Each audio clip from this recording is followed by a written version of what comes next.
Eto na guys, unang trip namin gamit ang bagong sasakyan. Mamimili lang naman kami sa Costco. Uuwi kasi sa amin ngayon mga pamangkin ko kaya medyo damihan namin yung bili. Mas mura kasi dito pag maramihan eh. Sayang din kasing membership namin no. Once a year lang yata nagagamit. Pero ngayon may sasakyan na mas mapapadalas na siguro. Malapit lang naman siya. Ito nga mga 20 minutes lang nakarating na kami. Araw ng linggo pa lang ngayon kaya kung mapapansin nyo sobrang crowded. Medyo matagal din bago kami nakahanap ng parkingan. Sa rooftop na nga kami naganap para walang masyadong kaagaw. Bali nauna na pala kami ni Korea na kumuha ng cart. Dahil hilong-hilo na rin siya sa loob ng sasakyan. Di pa kasi sila sanay. Actually, nung araw na inuwi namin sa sasakyan galing sa dealer, nagsuka agad si Ruka eh. Bininyagan ba? So pagpasok namin, kumain muna agad kami sa food court. Maganda talaga kumain muna kasi pag namili ka ng gutom dyan, kung ano na lang mabibili mo. Anyways, bumili kami ng chicken fingers, hot dogs, sushi roll at pizza. Sayang nga wala na pala yung combo pizza. Yun yung pinakagusto ko talaga. Pero ganun din naman pala. Kaya naman palang ubusin ng Korea itong isang slice ng pizza eh. Di man lang ako nakatikim. Oo nga pala, pag bumili ka ng hotdog dito, unli-refill na yung drinks mo. Doon lang siguro talaga mababawi yung membership eh, no? Kung di ka kasi dito madalas mag-grocery, talo ka rin talaga eh. Siguro sulit dito kung negosyante ka, no? Tapos dito ko kumuha ng mga supply mo. Anyways, pumasok na kami para mamili. Grabe, ang bilis talaga ng mga mata ng bata pagdating sa laruan, no? Hanggang anong taon kaya to? Bali, nagsimula na pala kami sa mga frozen para pang matagalan. May longganisa pa nga, oh. May tosino pa. Kaso last time kung kumuha nito, ako nang kumain eh. Kaya pass muna ngayon. Kumuha na rin pala kami nitong frozen avocado. Pakainin natin sila ng avocado shake para mapasayo natin ulit si Ruka. Ayaw talaga ng mga bata pag toyo eh. Ewan ko ba. Ganun naman talaga dito sa Japan, toyo, pero ayaw nila. Tumikim-tikim muna pala kami ng mga free taste. Kahit ano na lang, basta libre kain lang. Tulad nito, gyoza oh. Sayang din to. Tas mga prutas din, ang daming free taste. Di ko na nakuhanan yung iba dahil ang hirap mag-video sa dami ng mga tao. By the way, agaw tingin pala tong mga malalaking pool at bangka, no? Sino kaya bibili ng mga ganyan, no? Ang liliit lang ng mga bahay dito eh. Paano kaya magkakasya yung mga yan, no? Pero sa bagay, grabe naman kasi dito. Halos malalaki yung mga benta nila. Pati tong Tetris na to, sa box pa lang, alam mo na agad na kain space sa bahay niyo eh.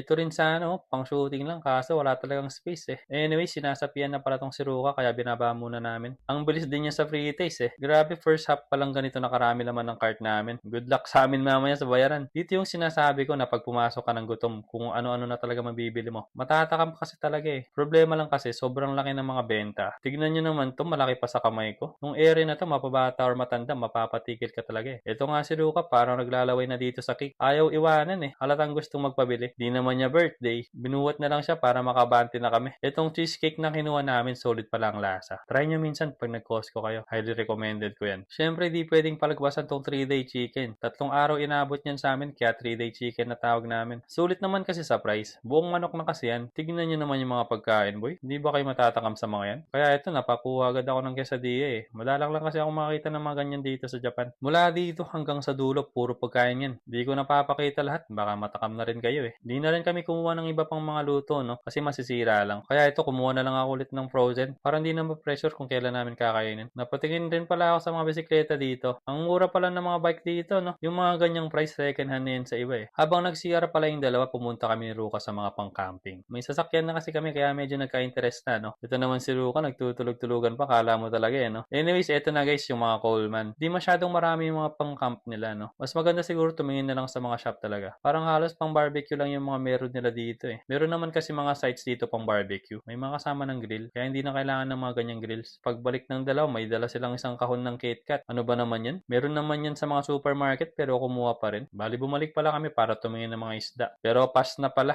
Tignan nyo presyo guys. Yung presyo yan per 100 grams ha. Hindi yan yung presyo ng buong package. Tignan nyo yung mga naka-package, mahigit 5K lahat yung presyo. Kaya nilibot na lang namin yung mga di pa namin nadaanan eh. Feeling kasi namin, quota na rin. Marami na rin kasi kaming nabili. Tsaka may mga free taste pa sa mga tabi-tabi. Kaya tsumibog-tsibog na lang kami. Ito nga si Ruka, napasayaw na naman sa sarap. Nabitin nga siya sa free taste eh. Ayaw pa niyong umalis. Akala niya ata limited. Kaya tignan niyo, turo siya ng turo sa likod oh. Anyways, papunta na kami ng cashier para magbayad. Grabe na bili namin guys. Muntikan na mapuno yung cart. Kaya muntikan na rin umabot ng 2 lapad yung total namin eh. Pero sinagad na namin. Bumili pa kami ng ice cream sa food court bago umuwi. Gawa sa premium na gatas to sa Hokkaido. Kilala kasi yung Hokkaido dyan sa premium na gatas. Isa rin to sa mga best sellers nila. Kitang-kita niyo naman siguro sa mga mukha nila, no? Pagkaubos na ito, dumiretso na kami sa sasakyan. Grabe guys. Nagagandahan din talaga ako sa nabili namin sasakyan. Lisensya na lang talaga ang kulang eh. Iba pa rin kasi talaga pag ikaw nagde-drive. Anyways, hanggang dito muna ang vlog natin guys. Thanks for watching. See you next time.